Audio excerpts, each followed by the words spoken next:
What if you were just one step away from the life of your dreams?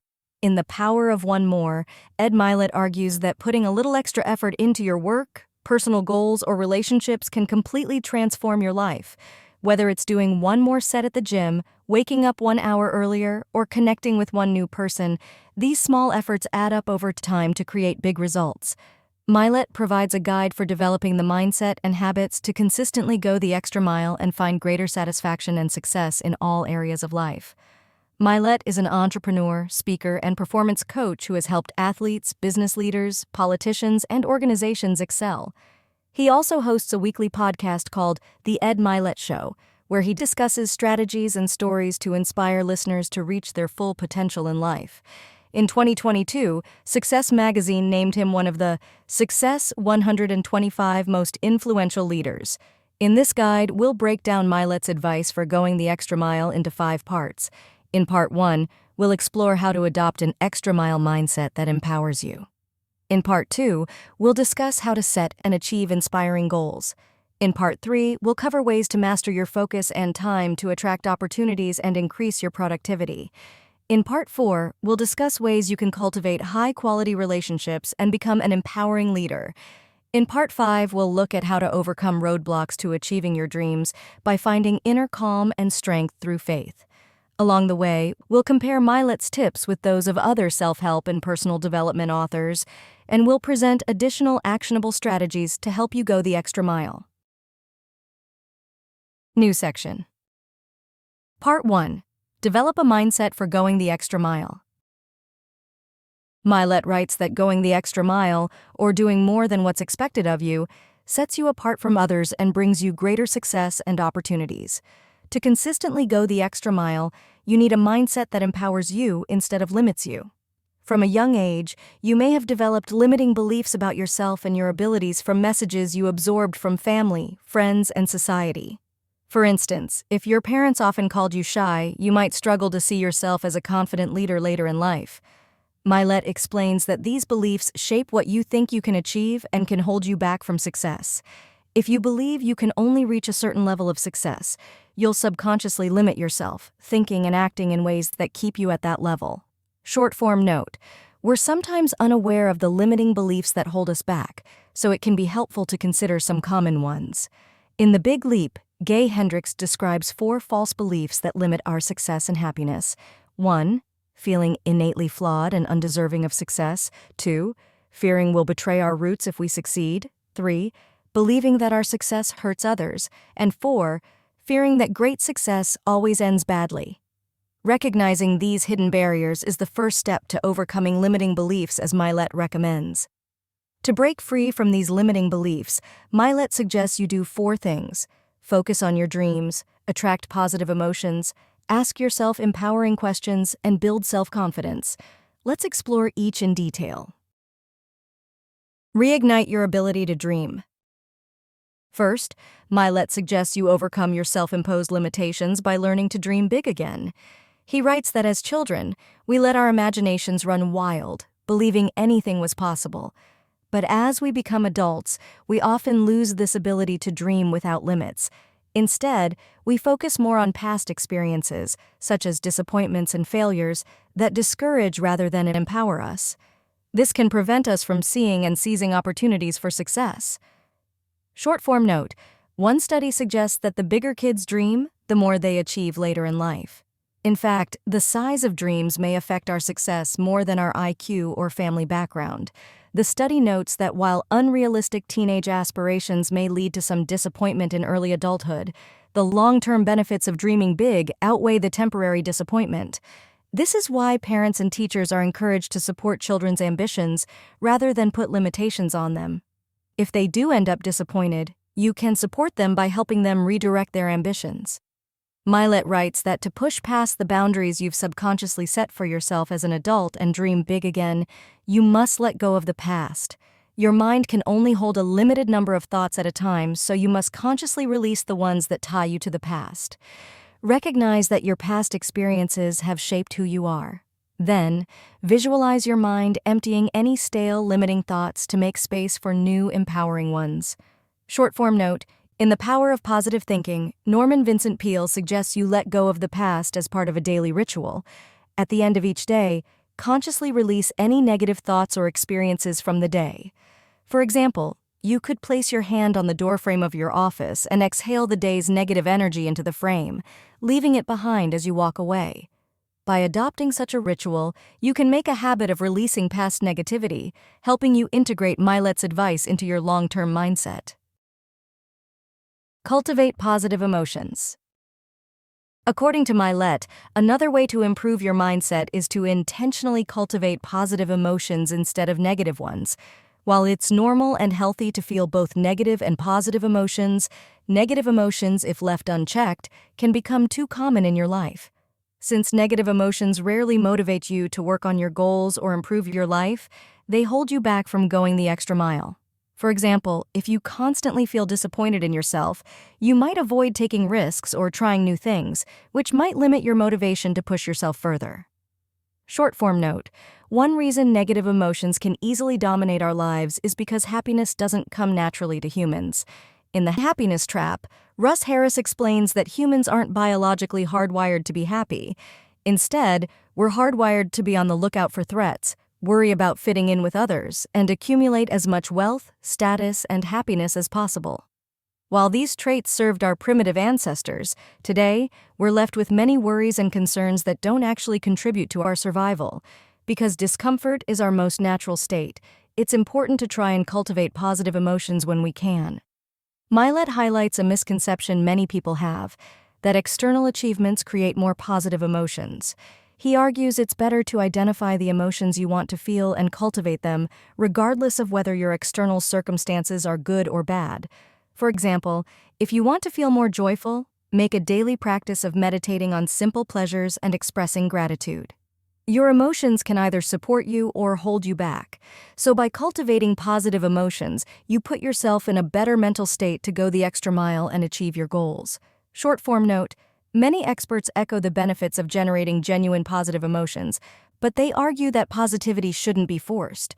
Trying to be positive at all times, to the point where you're denying or suppressing negative emotions, is known as toxic positivity. An example of this is telling yourself, "I shouldn't be unhappy because other people have it much worse than me," when you're going through a difficult time. This self-talk just makes you feel guilty or shameful. So be sure to allow space for negative emotions as you intentionally cultivate positive ones. Ask empowering questions. Mylett contends that in addition to dreaming big and cultivating positive emotions, asking yourself more empowering questions can improve your mindset. The questions you ask yourself shape your perspective, either motivating you or discouraging you. For example, many people ask themselves negative questions that foster fear and doubt, like, "What if I embarrass myself at the presentation tomorrow?" Mylett recommends replacing these negative questions with ones that push you to think positively and move you toward your desired outcome. Instead of thinking, "What if I embarrass myself?" ask, "What's one small thing I can do to be better prepared for tomorrow?" These empowering questions can shift your outlook. Instead of seeing a challenge as a threat, you may see it as a way to grow and improve. Start and end each day with empowering questions. In Awaken the Giant Within, Tony Robbins takes Mylett's idea of asking empowering questions a step further, suggesting you make it a habit you do each morning and night. Each morning, ask yourself a set of questions to get you thinking positively, such as, "What makes me happy?" and "What am I grateful for?" At night, end with reflection questions like, "What have I learned today?" and "How can my experiences today improve my future?" By consistently asking yourself these questions, you train your brain to look for the good in life and create a positive mindset that can carry you through challenges. Raise your self-confidence. Finally, Mylett says that raising your self-confidence can help you go the extra mile. He explains that self-confidence is the trust you have in your abilities, and it allows you to act on the things you want to do. For example, say you want to learn to ride a motorcycle. If you're confident that you can learn to ride, you'll take steps toward that goal. But if you lack confidence, you'll hesitate to sign up for courses. Short-form note: in The Confidence Code, Katty Kay and Claire Shipman write that women tend to struggle more with confidence than men because of several biological and environmental factors.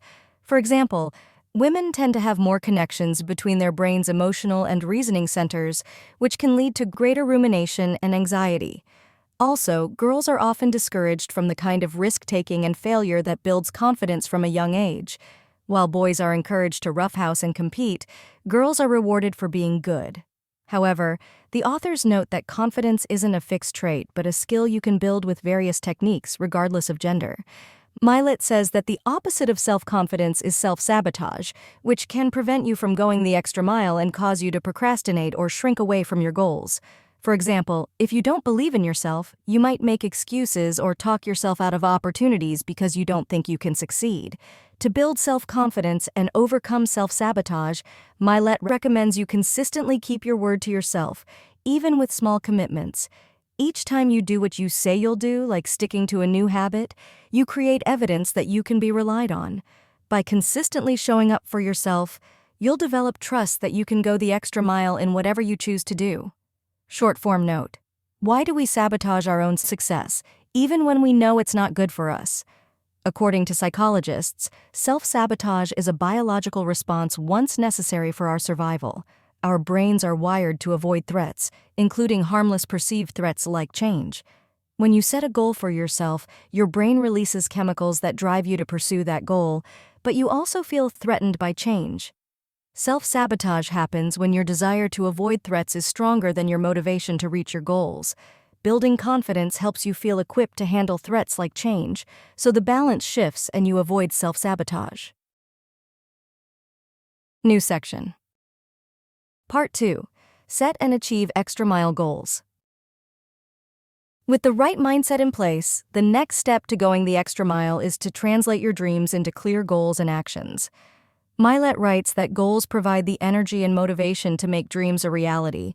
To turn your dreams into inspiring goals, Mylett recommends you first get into a peak state, which is when your mind and body are working together harmoniously. You can reach this state by getting physically active. Physical activity releases hormones that energize you and boost your creativity, making you feel more motivated to set goals. Once you're in a peak state, write down everything you want in life without holding yourself back. Short-form note: what exactly is a peak state? In Stealing Fire, Stephen Kotler and Jamie Wheel define peak states as altered states of consciousness. These states can be achieved not only through exercise, but also through psychedelics and simulation technology. In a peak state, you might feel like time slows down, your sense of self fades away, and you become incredibly focused and creative.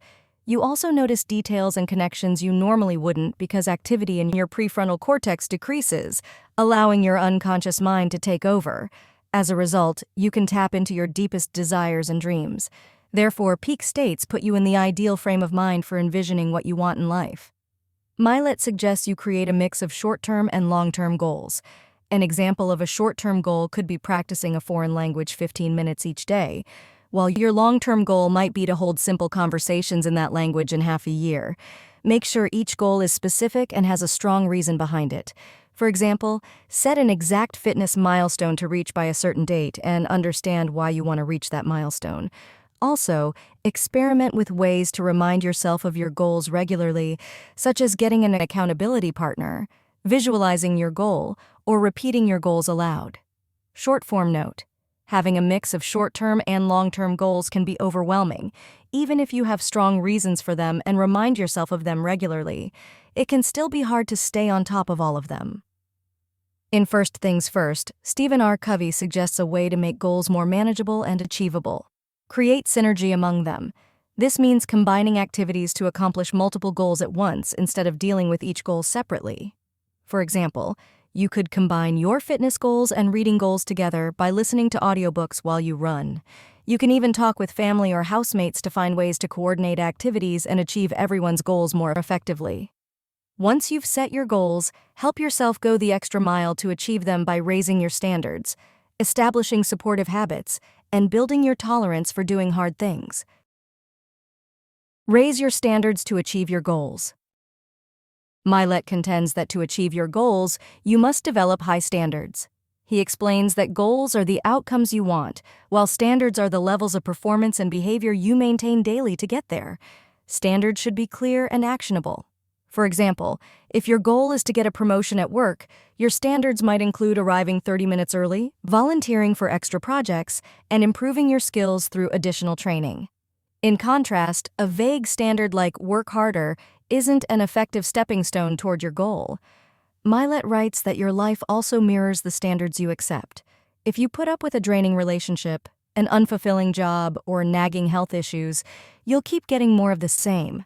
Raising your standards for yourself and for the people and situations in your life leads to positive change, even though it may feel tough at first. Be wary of perfectionism. While high standards can help you make steady progress toward your goals, be careful they don't veer into the territory of unhealthy perfectionism, which is when you set impossibly high standards for yourself. In The Gifts of Imperfection, Brené Brown says we often frame perfectionism as trying to be our best selves, but in reality, we're just trying to control how others perceive us.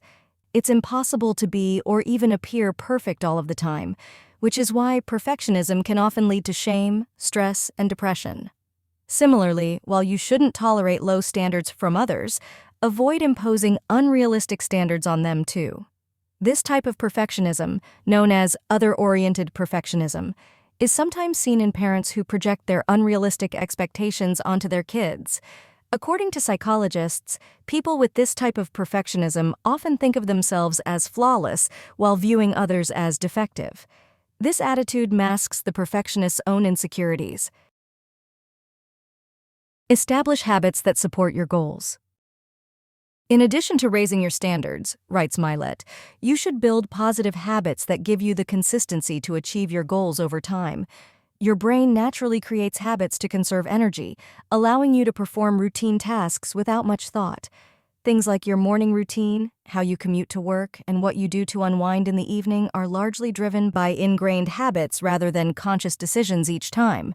Short-form note: positive habits can be a powerful tool for achieving your goals because more than 40% of your daily behaviors are driven by habits. In The Power of Habit, Charles Duhigg elaborates on how habits save you mental energy. Without these automatic routines, you'd have to relearn everything you do every time you do it and make decisions every step of the way. For example, when you brush your teeth in the morning, you'd have to consciously decide how much toothpaste to use, how long to brush for, and so on, leaving less mental room to think of other things, like rehearsing a speech or brainstorming ideas for a novel. Mylett argues that good habits are more effective than bursts of motivation at carrying you through slumps and helping you achieve your goals. This is because when you face challenges and stress, your habits persist even if your motivation wanes. If you've developed good habits like reviewing your to-do list first thing in the morning, they'll keep you on track. But if you've developed bad habits like procrastinating on your work, they'll hold you back. To form a new habit, create a trigger to start your new routine. Do the action you want to make into a habit, and then reward yourself to lock in the habit. For example, if you want to start your day by reviewing your to-do list, you could use your morning coffee as your trigger, sit down and review your list as your action, and then treat yourself by listening to a short podcast or reading your favorite blog as your reward. Short-form note: in Atomic Habits, James Clear explains how you can invert the principles of habit formation to break your bad habits. Make the trigger invisible, the action difficult, and the reward unsatisfying. For example, if you want to stop snacking late at night, you could hide your snacks, make it invisible. Keep your snacks in a hard-to-reach place, make it difficult. And imagine how sluggish you'll feel the next day, make it unsatisfying. This way, you can not only create habits that support your goals, but also prevent yourself from falling back on the habits that undermine them.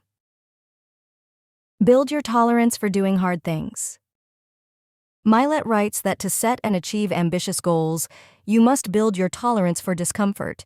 He argues that achieving anything extraordinary requires doing hard things, and that few people build an exceptional career, business, or relationship by taking the easy path. To build your tolerance for hard things, Mylett recommends you start each day by tackling your most challenging tasks first.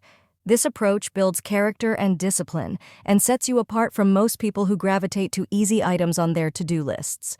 Completing challenging tasks is more rewarding than completing easy ones because accomplishing these tasks expands your skills and raises your confidence in yourself. Short-form note: How challenging should a task be to help you build your tolerance for discomfort? In The Rise of Superman, Stephen Kotler specifies that your task should be 4% more challenging than your skill level so you achieve flow, a state of deep, sustained focus in which you perform at your best and enjoy your task. Without this level of mental exertion, says Kotler, your brain won't produce the chemicals that give you energy and focus, but it's still doable enough that it won't overwhelm you. New section. Part 3. Create an extra-mile reality. Mylett writes that in addition to developing an empowering mindset and setting inspiring goals, you can also consciously shape your reality to support an extra-mile lifestyle. By directing your focus and changing your perception of time, you can attract more opportunities and resources. Let's explore these 2 strategies further.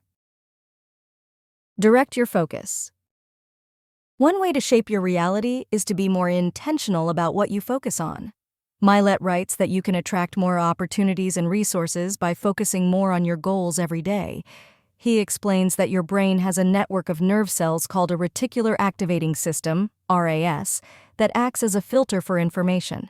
It helps you notice things that are important to you and filters out less relevant information. This increased awareness of your priorities can help you take advantage of resources and chances you might have otherwise missed, allowing you to actively shape your reality in line with your goals. Short-form note: some neuroscientists argue that self-help interpretations of the reticular activating system, RAS, often stray from scientific reality. They explain that the RAS serves basic functions like helping to regulate your sleep-wake cycles, maintain consciousness, and filter basic sensory information. While it does play a role in determining what information reaches your conscious awareness, it can't magically attract opportunities or reshape reality. This scientific perspective doesn't completely invalidate the value of focusing on your goals. Positive thinking still boosts your motivation.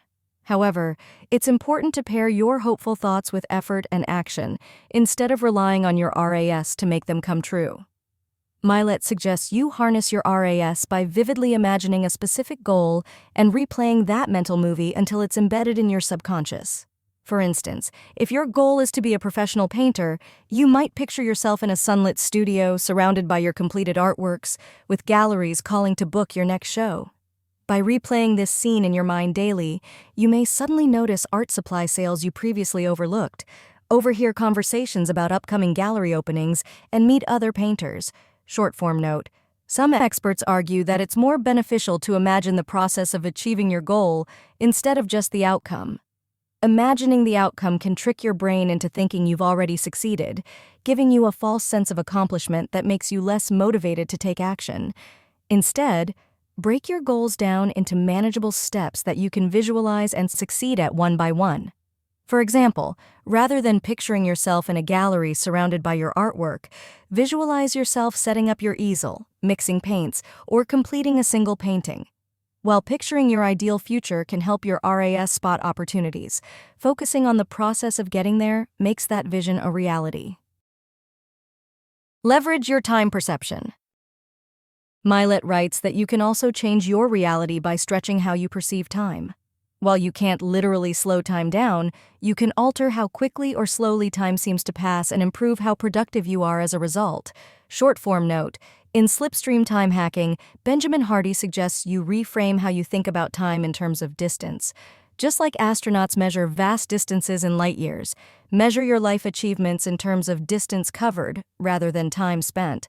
For example, if you find a way to achieve a multi-year goal, like writing a novel, in a single year, you've effectively slowed time down and covered more distance in that period of time, writing a full novel instead of a third or a half. According to Hardy, by reframing how you think about time and applying various time hacks, you can live the equivalent of multiple lifetimes in the years you have. Your perception of time depends on various factors like your age, experiences, and energy levels. But Mylett suggests several ways you can make time feel more abundant. 1. Make a plan. Spend the first 30 minutes of your day assessing your priorities. This helps you focus on doing tasks that matter most for your goals instead of just reacting to whatever comes up during the day. Short-form note: how do you determine what your priorities should be? In 168 hours, Laura Vanderkam suggests you focus on tasks that use your unique strengths, the things you're amazing at. Block off time on your schedule for these tasks first, and delegate tasks you're not good at. Planning out your day or your week in this way ensures you spend most of your time doing what you do best, allowing you to make quicker progress toward your goals. 2.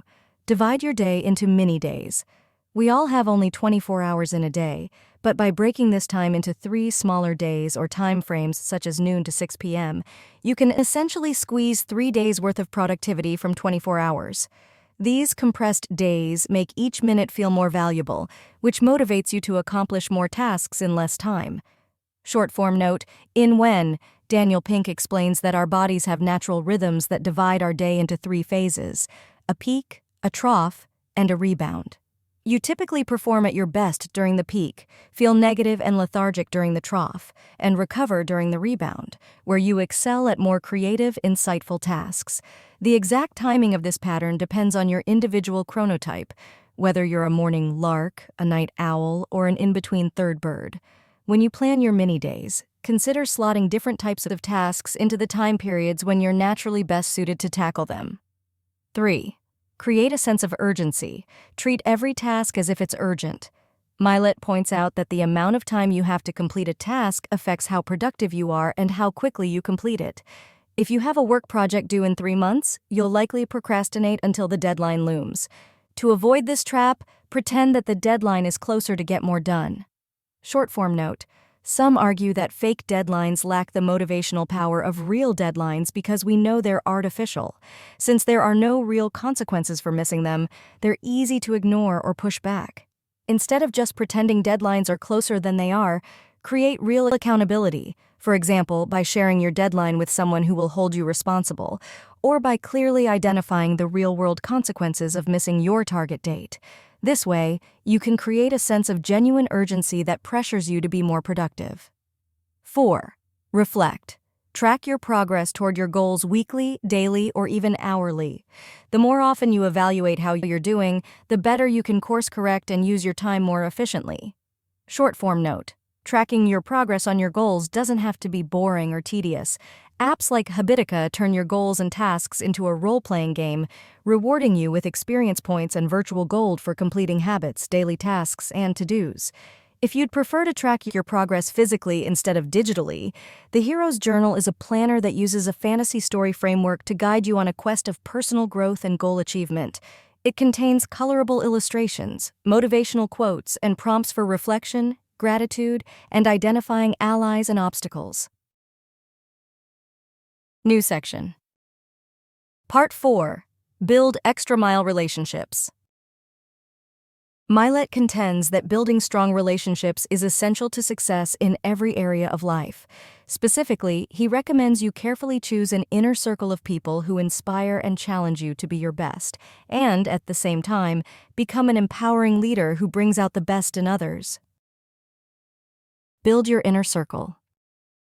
Mylett advises you to form close relationships with people who make you better. The people around you profoundly shape your life and success. While all your relationships shape you to some degree, your inner circle influences you the most. This group includes your closest connections, like romantic partners, close friends, and mentors. Short-form note. Depending on your attachment style, building an inner circle of close relationships may be easier or harder for you. If you have a secure attachment style, you may find it easier to develop trusting, stable relationships. However, if you have an insecure attachment style, anxious, avoidant, or disorganized, you may struggle more to let people get close to you. While your attachment style is influenced by your earliest bonds with caregivers, you can work to develop a more secure style. By surrounding yourself with people who make you feel safe and supported, you can gradually learn to open up, share your feelings, and build the kinds of mutually uplifting relationships that Mylett recommends. Mylett suggests you first examine your current inner circle. Ask yourself if the members of your circle have the qualities, achievements, or emotional states that you aspire to have. As you go through life, you may find that some relationships no longer serve you as they once did. It can be difficult, but you must be willing to move these people to your outer circles to make room for new connections that help you reach your potential. Short-form note. In the compound effect, Darren Hardy suggests you sort your close relationships into 3 categories: dissociations, negative influences who don't seem to be growing; limited associations, people who are fine to be around occasionally but eventually have a dampening influence on you; and expanded associations, people with positive qualities you'd like to emulate. Sorting your close relationships can help you decide not only who to keep in your inner circle, but also how much time you should be spending with different people. Once you've pruned your inner circle, form new relationships with people who inspire and challenge you. Being around diverse perspectives and experiences keeps you from becoming stagnant and helps you to grow personally and professionally. Mylett recommends you look for people who complement your strengths and weaknesses. For example, if you're a creative type who tends to think in the abstract, you might seek out an analytical thinker as a counterweight. How to form close relationships. Although Mylett recommends building an inner circle of people who challenge and inspire you, he doesn't explain how you can form these close relationships. Other authors provide tips you can consider. 1. Find supportive, successful people. In The Success Principles, Jack Canfield suggests several ways you can meet people who can challenge or inspire you. Volunteer for leadership roles in an organization you care about, attend conferences in your field, or join clubs, civic groups, or societies in your field. 2. Practice active listening. When you meet potential friends or mentors, focus on listening more than speaking. Observe their body language. Show you're paying attention by making eye contact and nodding. Consider the underlying message of what they're saying and ask clarifying questions. Active listening shows you're interested in the other person, which makes them want to connect with you more. 3. Share your true self. In Braving the Wilderness, Brené Brown says you must be yourself to form closer connections. You must be brave and vulnerable to say what you believe and feel regardless of how others may react. Although this is scary, if you stay tight-lipped about your feelings and the things you care about, people won't be able to get to know you on a deeper level. When you share your true self, you create opportunities to have longer, more meaningful conversations and truly connect with people. Be an empowering leader. Mylett says that in addition to finding people who make you better, you should become a leader who helps others achieve more than they could on their own. He writes that while some people have a natural gift for leadership, anyone can become a great leader with practice. Short-form note. The type of leader Mylett encourages you to become is what John C. Maxwell refers to as a Level 4 leader. In the 5 levels of leadership, Maxwell defines the 4th level of leadership as people development. There are various key practices that effective Level 4 leaders do, but the overarching theme is to have a genuine interest in your people's growth, both professionally and personally. Once you become a Level 4 leader, you can prepare to advance to Level 5, where you develop other Level 4 leaders and create a lasting legacy in your organization. Mylett discusses several things empowering leaders do. 1. Rally people to an inspiring mission. Empowering leaders create a mission that encompasses the hopes and dreams of those you lead and communicate how being part of this mission will positively transform their lives. To create an inspiring mission, define what you stand for and against. For example, you might start a food bank with a mission to fight against hunger in your community. Short-form note. In The Vision-Driven Leader, Michael Hyatt says a company must have both a mission and a vision to be successful. A mission is your current purpose, while a vision is what you want it to do next. So consider creating a vision alongside your inspiring mission.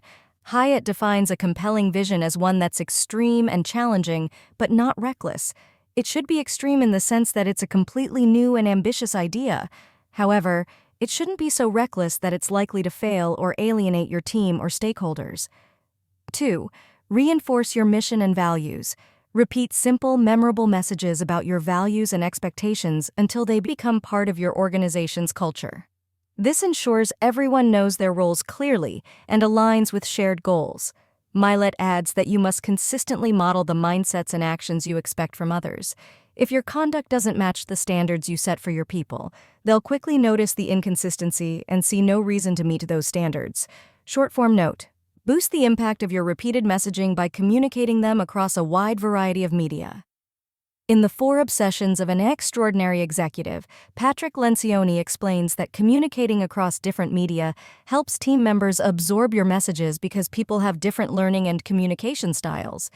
To accommodate these differences, use both traditional communication methods like in-person meetings and modern ones enabled by new technologies like company-wide email bulletins. 3. Develop your team. Mylett writes that one team player can elevate the whole team's performance. Proactively create opportunities for team members to step up as leaders, which boosts their confidence, lightens your load, and uplifts the entire team. Short-form note: in the 17 Indisputable Laws of Teamwork, John C. Maxwell refers to these team members as catalysts, those who bring fresh energy to the team and inspire everyone to overcome challenges and get things done. They are excellent communicators, passionate about their work, generous and creative, and they take initiative before others. If you recognize team members with these traits, help them recognize their potential as a catalyst and encourage them to step up as Mylett recommends. 4. Show you care. Recognize each person's unique value and show them how their talents fit into the bigger picture. Tailor your approach to what motivates each person most, whether it's public recognition or quiet encouragement. When you show you care, you boost people's confidence and help them contribute their fullest. Short-form note: the 5 love languages categorize the primary ways people feel appreciated receiving gifts, benefiting from a service: touch, kind and encouraging words, and quality time. While they're typically associated with personal relationships, the 5 love languages can also be applied to your professional relationships. In The Success Principles, Jack Canfield says you can discover someone's love language by listening to what they ask for, watching how they behave with other people, and taking note of their complaints. 5. Provide resources for success. As a leader, it's your responsibility to equip your people with the resources they need to succeed in the tasks you give them. This should be an ongoing process. Similarly, make sure you have the resources you need to lead effectively. Short-form note: in an ideal world, we would have all the resources we need to succeed, but this isn't always the case. In the first 90 days, Michael Watkins suggests you take the initiative and start a resources conversation with your boss. Identify what resources you already have access to and which ones will require your boss's approval. Then, when making resource requests, help your boss see how fulfilling your request will benefit their interests and priorities. Present your request as a menu of options and clearly link the resources you're requesting with what you'll be able to deliver. For example, if you want this outcome, I will need these resources. New section. Part 5. Develop inner peace to support your extra-mile lifestyle. To sustain an extra-mile life, Mylett writes that you must be able to pursue ambitious goals while maintaining inner peace, staying mentally and emotionally calm, even when facing challenges. You can't control most of what happens in life, but you can train your mind to handle setbacks and challenges in a positive, rational way. To find inner peace when facing stress and challenges, Mylett suggests you become more mindful of your thoughts and reactions. Recognize that both good and bad things in life are temporary and that you're one small part of the vast human experience. This perspective helps you let go of attachments, embrace change, and manage your fears. For example, if you get passed over for a promotion, see it as one step in a long career, not the end. Accept reality to maintain inner peace. According to spiritual teacher Byron Katie, the key to inner peace is accepting each moment as it is. In Loving What Is, Katie argues that your experiences themselves don't cause emotional pain. Only your resistant thoughts that judge experiences as wrong or unwanted make you suffer. These thoughts distort reality by focusing your mind on an imaginary narrative of how things should be different instead of how things are. For example, if you think, "My boss should appreciate me more," you may feel frustrated and resentful. But these thoughts don't change your boss's behavior. They only make you unhappy. Like Mylett, Katie also recommends being mindful of your thoughts, offering a 3-step process to release resistant thoughts. 1. Write them down. Start by identifying something that's bothering you, whether it's a current problem, a past event, or a future worry. Then, write down simple, honest statements expressing how you feel. For example, "My partner never listens to me," or "I'm afraid I'll never find a job I love." 2. Question them to reveal whether they're untrue and unhelpful. For each thought you've written down, ask yourself these questions. Is this thought absolutely true? Look for any evidence that disproves your thought. How do I feel and act when I believe this thought? Notice the emotions and behaviors it triggers. How does this thought benefit me? Consider whether the thought inspires any positive changes. How would I feel and behave without this thought? Imagine your situation if this thought never occurred to you. These questions help you realize that your thoughts may not be true, that they don't serve you, and that you'd be better off without them. 3. Reframe your perspective until you can accept the situation. Once you see that your thoughts are causing your distress, not the situation itself, look for new ways to interpret what's happening. Think about different perspectives until you find one that allows you to accept the situation. For example, instead of, "I'll never find a job I love," you could try, "I'm learning more about what matters to me in a career." Find strength through faith and prayer. Mylett also encourages finding inner peace by connecting to something greater than yourself through faith and prayer. He defines prayer as focusing your thoughts on your deepest hopes. According to Mylett, your mind is constantly praying in a sense, thinking about your desires for your relationships, career, health, and so on. He suggests channeling this natural tendency more purposefully. Pray intentionally each day and focus on gratitude, instead of just praying when you're struggling and need divine intervention. This increases your inner peace and ability to go the extra mile. He adds that the more you pray for something, the harder you'll want to work to achieve it. Prayers of request and gratitude. In Seeking Wisdom, Julia Cameron describes 2 types of prayers that can help you increase the positivity and goodwill to support your goals: prayers of request and prayers of appreciation. First, make prayers of request to ask God for guidance or help. Cameron suggests you humbly ask for God to work with and through you, rather than just for you. For example, instead of demanding to achieve a specific goal, ask God to guide you toward the tasks that help you achieve that goal. God's responses come in many forms: a gut feeling, a new opportunity, or an abrupt change. Cameron encourages you to accept the response, even if it's not what you expected.